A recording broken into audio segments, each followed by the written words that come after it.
Ce matin, la journée spéciale, message spécial. Je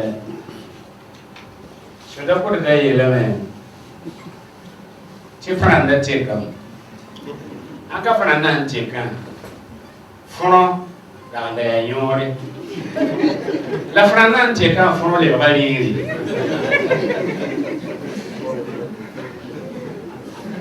Ina va être rawa. Amen. Amen. Nous voulons simplement dire un homme est un homme. Il n'y a pas eu de changement. L'homme est homme. Et ça veut dire que c'est quelqu'un qui se consacre. Ça veut dire que c'est quelqu'un qui se donne. Notre texte de base, en fait, le thème de ce matin, c'est vivre à la hauteur de l'attente de Dieu. Vivre à la hauteur de l'attente de Dieu. Et notre texte de base, c'est Luc 13, les versets 9, le verset 6 à 9. Luc 13, verset 6 à 9. Luc 13, verset 6 à 9. Où il dit encore cette parabole. Un homme avait un figuier planté dans sa vigne. Il vient pour y chercher les fruits et il ne trouva point. Alors il dit au vigneron, voilà 3 ans que je viens chercher des fruits et je n'en trouve point. Coupe-le, pourquoi occupe-t-il la terre inutilement? Le vigneron lui répondit, Seigneur, laisse-le encore cette année, je creuserai tout autour et j'y mettrai du fumier. Peut-être à l'avenir donnera-t-il des fruits, sinon tu le couperas.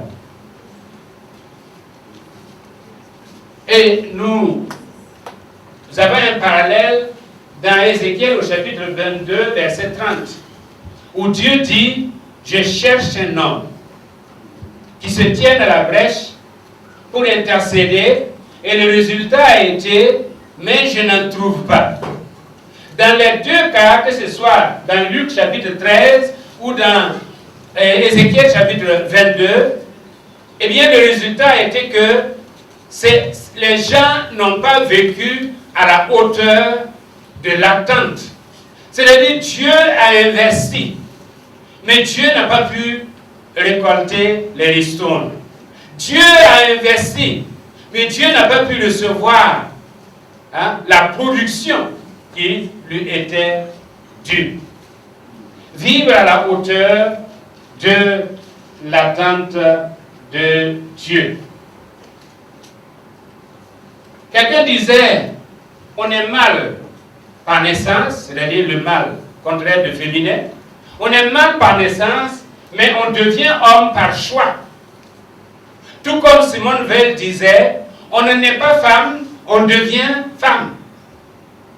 On ne naît pas femme, on devient femme. On est né mâle, mais on devient homme par choix. Parce qu'il y a une différence entre un mâle et un homme. Un mâle, c'est le sexe seulement qui le différencie des autres, de la femme et même des animaux.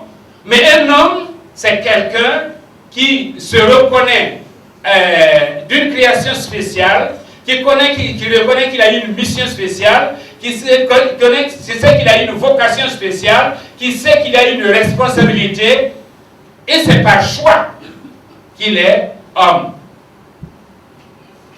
Comme nous aimons souvent le dire, il y a plusieurs mâles, mais il y a très peu de maris, ou très peu d'hommes accomplis, d'hommes complets.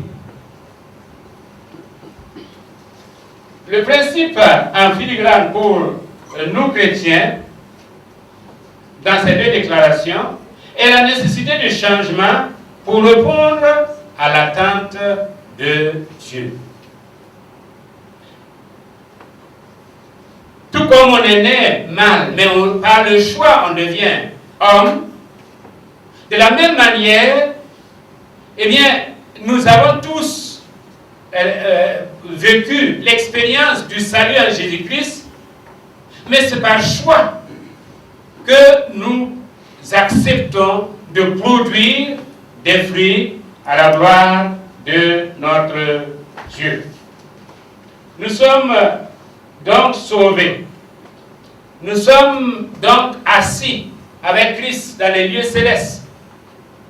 Mais qu'est-ce que sur terre nous produisons?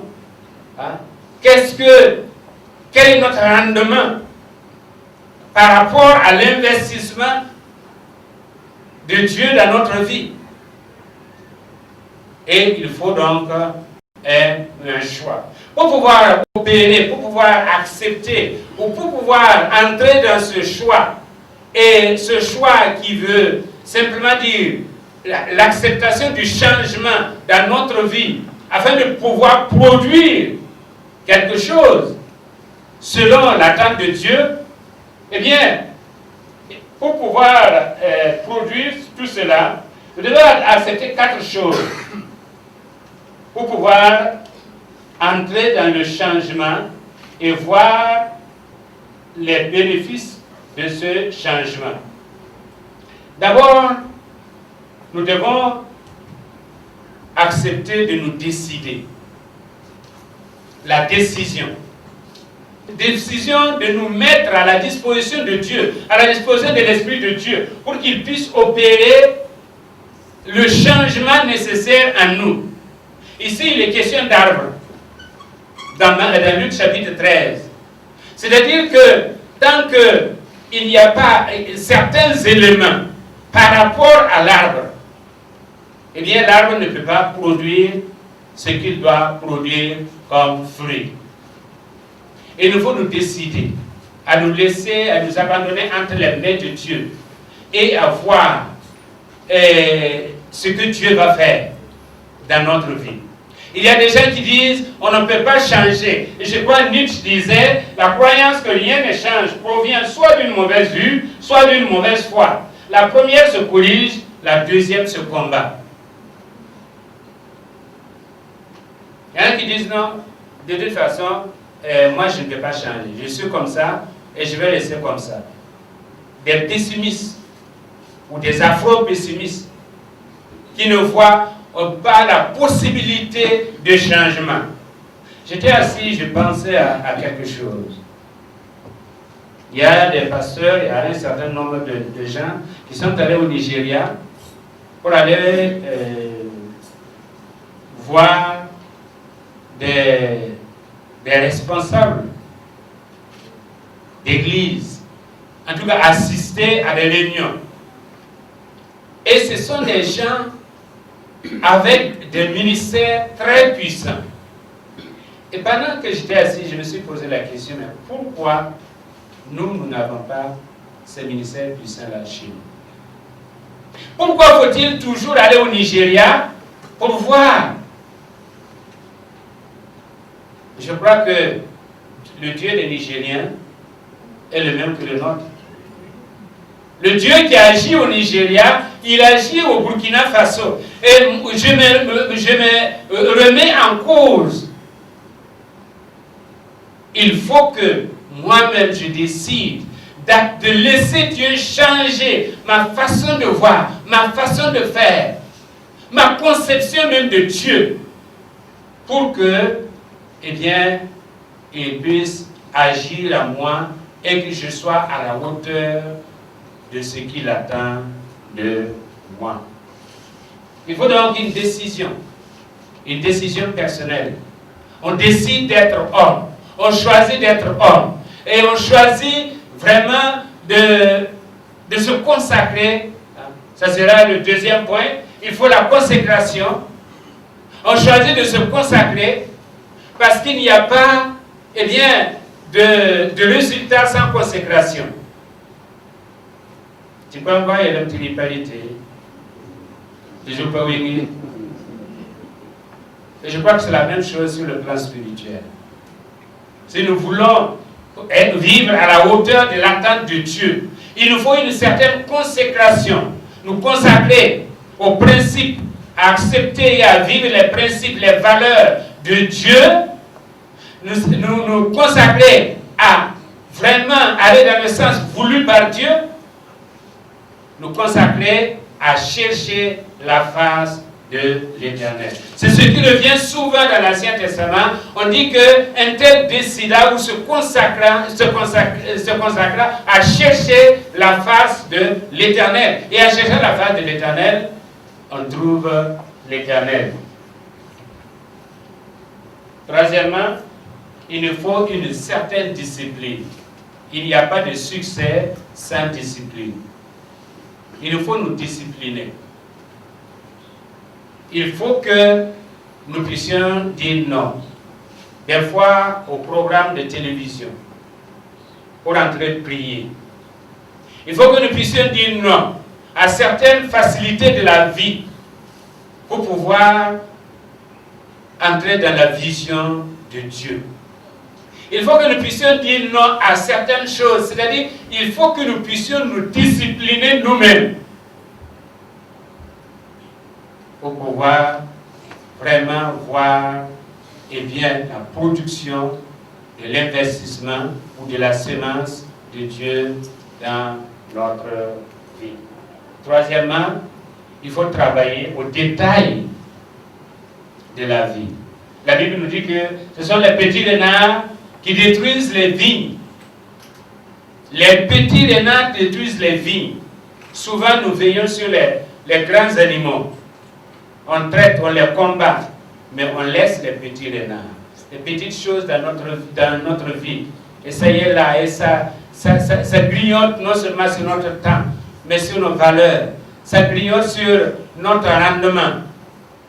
Il nous faut une certaine discipline, c'est-à-dire travailler sur les petits détails de notre vie, parce que même les petits détails comptent pour Dieu. Cette vie qui doit être transformée, le fruit du choix, eh bien cette vie doit se composer de, d'abord, une communication qualitative. Communication avec Dieu. Nous parlons et Dieu nous répond. Et la Bible nous dit que Dieu parle tantôt d'une manière ou tantôt d'une autre, et on n'y prend pas garde. Il nous faut apprendre à écouter Dieu, entendre Dieu nous parler. Et à partir de là, en tant que prophète, parce que nous avons dit que les hommes, ce sont des prophètes, ce sont des prêtres. En tant que prophète comme prêtre, à partir de là, on a un message. On a un message pour ceux qui nous environnent. Et ce message de Dieu fait partie de ce que Dieu attend de nous. Que nous ayons un message pour ce monde. Que nous ayons un message pour tous ceux qui nous entourent. En commençant par la famille. À partir de ce message, nous pouvons échanger. Et quand nous échangeons, eh bien, nous transmettons ce que Dieu veut que nous puissions transmettre. La communication qualitative est la base de la vie. L'échange qualitatif aussi, je dirais, est le processus de la vie. Ensuite, il y a l'équilibre. L'équilibre dans notre vie est la clé de la vie. Et puis, l'entente ou l'accord, voire le compromis, est la puissance de la vie. Tous ces éléments entrent dans les principes de fonctionnement nous permettant de rendre une vie qualitative et une vie à la gloire de Dieu. Il nous faut nous armer de courage pour le choix. Le choix qui nous permettra le changement. Et pour cela, nous devons accepter de faire face à la réalité.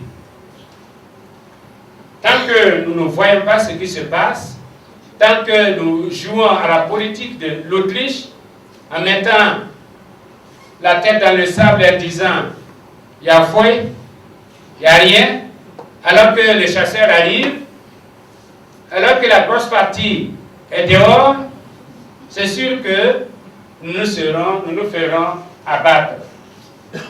Notre réalité aujourd'hui, c'est comme disait quelqu'un, ce siècle est à la barre et nous sommes ses témoins. Ce siècle est à la barre et nous sommes ses témoins. C'est-à-dire que le monde, actuellement, s'éloigne de plus en plus de Dieu. Depuis d'ailleurs le principe de la sécularisation, c'est-à-dire la séparation entre foi et science, entre État et religion, entre privé et public, à partir du 16e, 17e siècle, eh bien, ce monde s'éloigne petit à petit, comme un bateau. Il s'éloigne de la présence de Dieu. Et aujourd'hui, nous avons affaire à un monde qui est de plus en plus incrédule, qui ne veut pas admettre l'hypothèse Dieu dans sa vie et dans sa façon de considérer les choses. Donc, il nous faut aussi, à partir de là, prendre des décisions par rapport à ces réalités auxquelles nous faisons face tous les jours.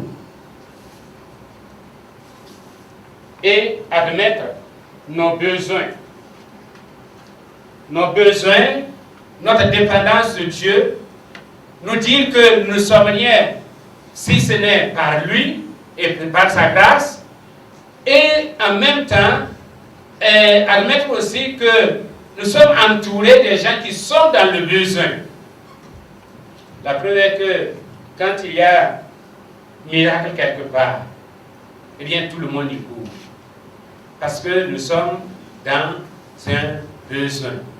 Surtout en Afrique ici, où le spectaculaire eh bien, est très prisé. Dès lors qu'il y a quelque chose, eh bien, nous courons tous vers ce quelque chose-là. Il nous faut avoir des valeurs à défendre et des convictions à transmettre. Il nous faut des valeurs, il nous faut des convictions. Rien ne réussit à l'homme qui n'a pas de conviction. À celui qui est sûr, à celui qui est convaincu, je lui assurerai le repos, nous dit la parole de Dieu. Et l'homme qui est à la hauteur, ou la femme qui est à la hauteur de l'attente de Dieu, c'est la femme qui a des convictions, c'est la femme qui a des valeurs. C'est l'homme qui a des convictions, c'est l'homme qui a des valeurs. Autrement dit, nous allons rejoindre le monde qui n'a plus de valeurs. Quelqu'un disait, rien n'a de la valeur que par l'homme. Mais il finit en disant qu'il lui-même n'a pas de valeur. Donc on vit dans le néant.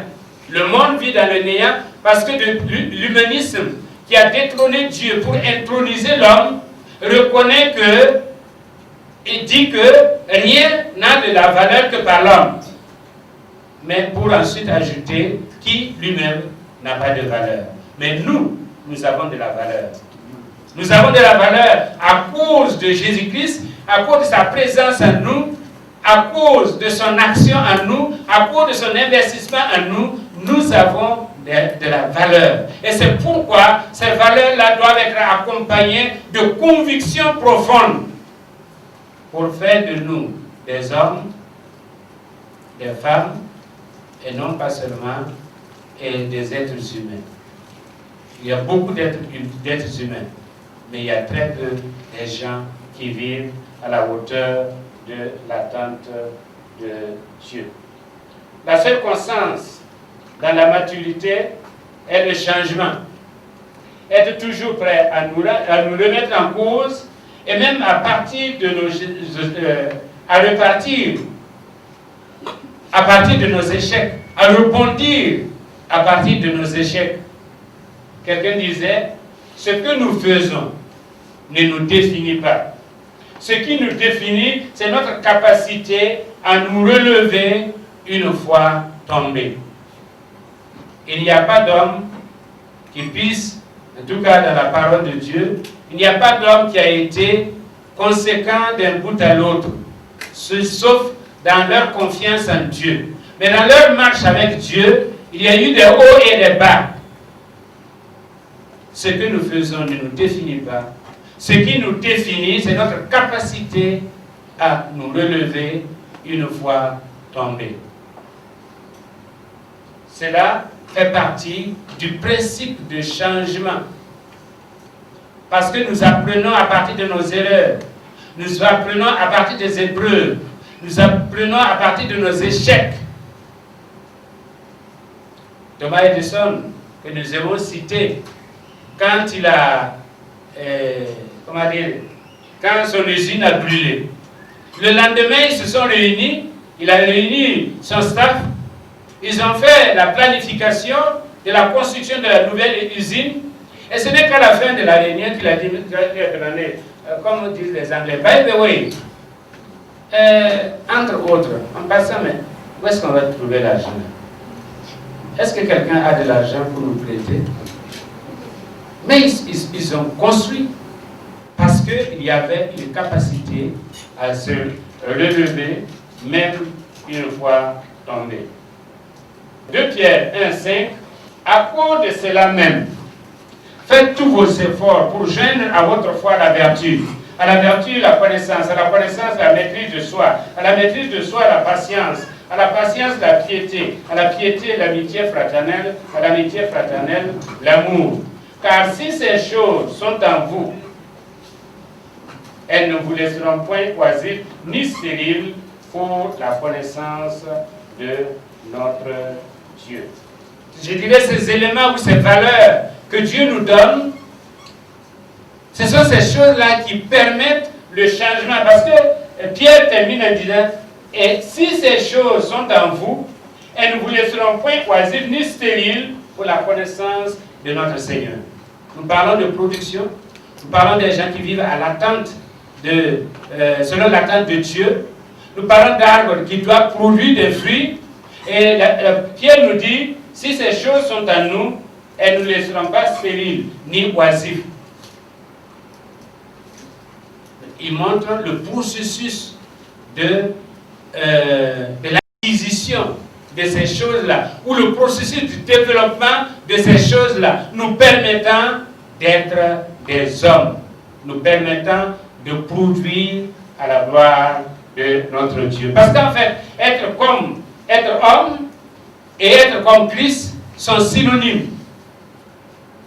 Être homme et être comme Christ sont synonymes. Et je dirais être femme et être comme Christ sont synonymes. Ce que Dieu demande de nous, c'est que nous reflétions l'image de Jésus-Christ en nous. Les sermons ne changent pas quelqu'un. C'est la vérité qui le fait. Vous connaîtrez la vérité et la vérité vous affranchira.